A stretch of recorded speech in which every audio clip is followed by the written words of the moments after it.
Welcome to our quick guide on assembling a slurry pump. Join us as we explore each essential component with expert tips for a flawless installation. Perfect for all skill levels. Let's dive in. First, prepare the parts.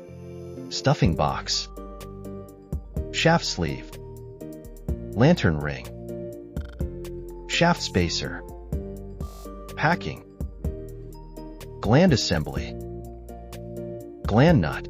Let's start putting the stuffing box together. The first step is to stick the lantern ring in the stuffing box. The front of the lantern ring is a bit higher, so it needs to pad the stuffing box.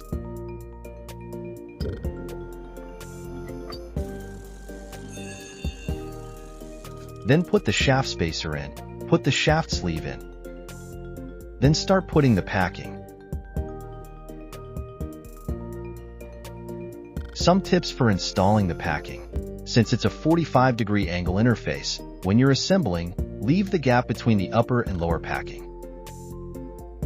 Try to make them stagger by 180 degrees.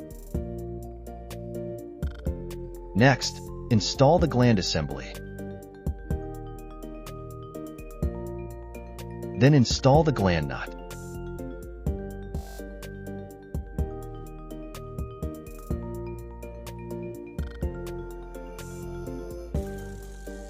The stuffing box is now installed.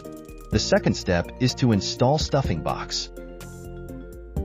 First, put the shaft O-ring in. Then install the stuffing box into pump.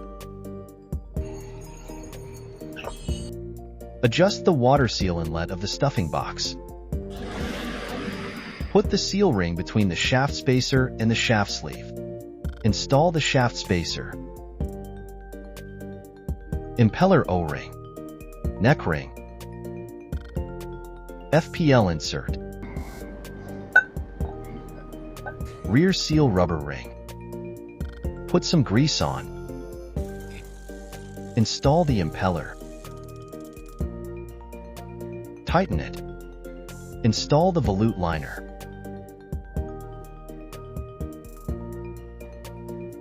Cover plate. Cover plate nut. Tighten the cover plate nut.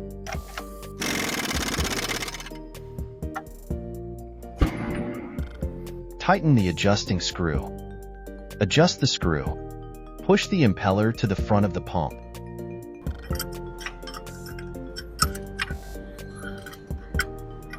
Adjust the impeller to a suitable position.